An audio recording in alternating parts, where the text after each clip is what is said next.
Hi, what's up? I finished x-2 at the Kaiserslautern regional yesterday. I played Orcust, the greatest deck of all time, and I was pretty satisfied with the result. I mean, it was only 2 losses. I think the 2 losses were losses which I could have changed if I didn't misplay or did something else as an end board. But otherwise, I was really satisfied with the performance of myself. I think, and I also had a lot of fun doing the event. And I mean, you always enjoy seeing Orcust content, and I thought it might be really good to do this in English today. Yeah, I had a lot of fun. I think this was a really great deck list I've built for the event, and also for last week in Maintal. Maintal was a little bit unlucky because I had some losses which are like, you can't do anything about that, but it is what it is. Let's go. Yeah, greatest normal sum of all time, of course. I'm gonna grab Rhoda, the Warriors. I really like them. Foolish, because it's 1 card Tapo. I do play triple copies of Nightmare with Harper, Skeleton, and Whirlwind, but something different is that I'm playing 3 copies of Return. Even though I only play 6 names, I think this is the best way to get your Orcust monsters into your graveyard if you have multiples in hand, and also you get a lot of value from this card if you try to get rid of these. Because I mean, if you have these in your graveyard very early, you can play for handles pretty easily. So it made me feel more comfortable of playing this deck against certain hand traps and other end traps. And I think this is really great. I mean, this was probably good for free. Also an ash bait if some people are not like familiar with the Orcust archetype, and so like your MCD is gonna go through. So this is fine. This was really good. If you draw multiples, it's fine. You can still cut them for 50 horse cards. Also 1 Babylon Crescendo. I also thought about playing the Burst Bombard, the guy who can special summon the Orcs once of command. Also thought about playing the second Crescendo Skeleton for Grind Game, but in the end you should not forget that these are bricks and you don't want to see them in your hand. So I think this is fine. I'm playing 3 returns. You can also play 2 or 1, but I was pretty satisfied with 3 copies, to be honest. I also do not play the Bystial package, and I do not play the Basement package. It's basically pure Orcust with some Horus cards and more non-engine. Because I figured that playing more non-engine is better for the regions we have right now, and also in the current state of the format, which is really pretty wide open. I thought this might be the best approach. Triple Emphatic, 3 happy, 1 happy, sorry. 3 sarcophagus. Drawing this is really good, especially if we have Emphatic and sarcophagus. This plays around ash. You can activate this card, this one, and send you happy. You have 2 level 8s to make to make your zombie vampire or your so or whatever, or just to have a couple bodies on your field.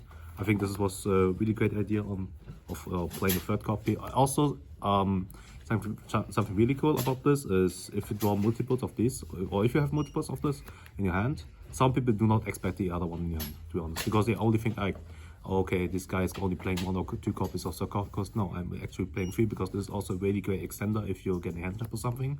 Also a really great way to get your bricks off your hand. So I think this was perfect, and this is correct to play. And then non-engine, 3 Ash Blossom, this is the best hand trap, I guess, for like everything. Triple Veiler, I'm not even sure if I want to play Veiler, but I decided to play Veiler because I'm really afraid of the West Case matchup, because if they can establish their board with 4 set, it's pretty game over for us. Triple Unpump, these are the only hand traps I played, but I think these are the best ones you can choose to play. Also, they are also common, by the way. Triple Tactics. I like this card a lot, but I feel like I'm not even sure if I want to play this in the main deck. It's mainly in the main deck because most of the people do not know how to interact with the Orcust cards, so they just hand tap you like crazy, and they don't know what to do.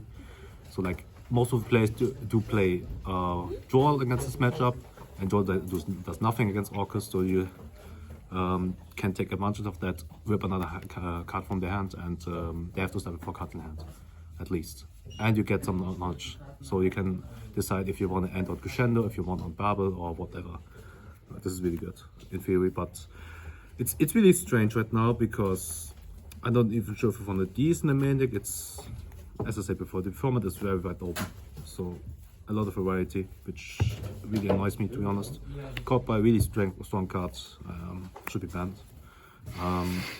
Double Fenrir. I only have 2, so I'm only playing 2, but if you have a 3rd copy, go for it. Just cut one of the tactics and you're good. This is really great as a going first and going second card. Especially you can out certain Masquerader bots pretty easily with Fenrir. It's a lot of pressure for the opponent if you have Fenrir on the board. Also, it's a 3+ discard for your Horus cards. 40 cards in the main deck. For the extra deck, we have double Galatea, double Gear. You need the second one, definitely. Really helps to push through the Fire King board to kill your opponent, because this also protects the stuff. So you can, you get it. Zombie Vampire, Zeus, just to break boards is great. Typhon, really good card in this deck because it's a dark monster. And usually you have the gears on boards, and you usually detach it with the Typhon, so you have the gears in graveyard to special summon and the opponent's turn. This is pretty good detection you can do. Link Rainbow, Baby Girl, SP Unicorn. I really like Unicorn. You could play a second SP actually instead of the Unicorn. But let's be honest, I don't want to buy a second one, to be honest. But still, most of the times when I used Unicorn, it was calling to SP, so I was able to get more value from this. Backcapper blocker, because I had to figure out how to just get rid of my bricks from my hand. I think this was the best solution. Also, this adds a sarcophagus from graveyard. It happened once and it was good, I guess. Dark. This card is really strong if you have not used Zombie Vampire yet, because you can just summon one of your opponent's dark monsters and then use the monster you've summoned for the special effect of the Zombie Vampire, because it says that you can use monsters from your opponent as level 8 monsters for the easy summon, which is cool. So it's like, there are some game states where you make tactics, take their Fenrir, search Fenrir, and then overlay it for your Vampire, which is cool. Access code and divorce card in the extra deck was zero boss. I thought this might be good against Labyrinth, but you beat Labyrinth anyway without the zero boss if you get the Babel as fast as possible.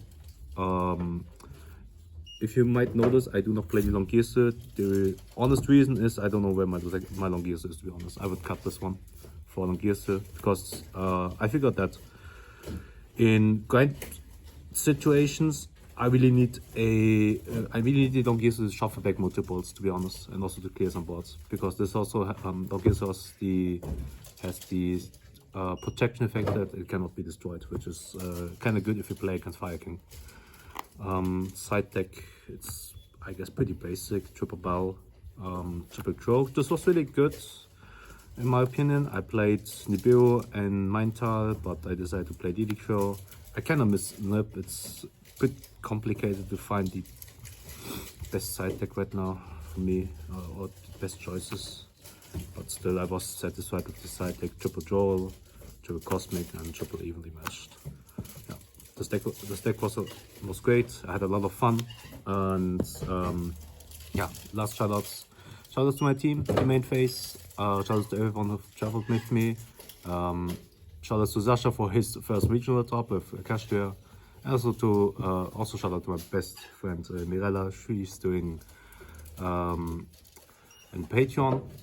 She's posting some Spy Family artworks. You can check out their Patreon page. You can also get some cool buttons like this one, for example, as a reward.